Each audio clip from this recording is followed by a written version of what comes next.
So I'd like to go a little higher, but for today I think this is it.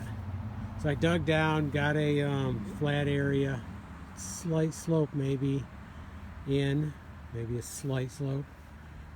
Then I went and got a bucket of ashes, put the ashes on, because I think that helps kind of harden everything. And then one pail of crushed stone so I could even out, and then I started working the first one in pretty good. You want that one pretty good, level and touching in all areas, and then I started stacking from there.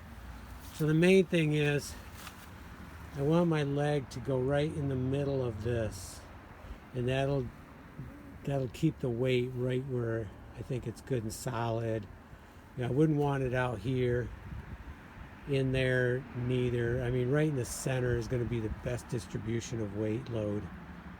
And remember, this lift has four outriggers, so it's not like all of it's on this one, but you want them all solid. I'll try to get a couple more on before winter. Actually, more than a couple.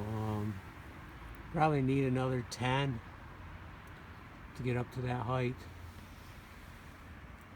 So it's going to take some more stone, but for now this will be good. I'll keep an eye out as I gather more ones that are about this size. And I'm trying to keep nice edging right here, because this is the part you're going to see. Now I did have a cut edge or cut there that I didn't like, so I found these two little ones that are pretty cool. Especially that. Well, they both are. So I put that in there. This one I probably didn't need, but yeah, maybe that looks better.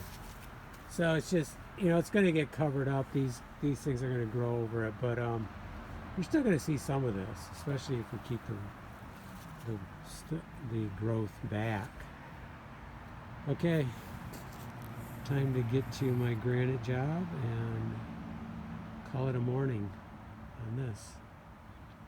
Oh, the digging did go well. I'll do a video on that. We did run into a pipe, so I just need to think about that, and we'll do a video about that.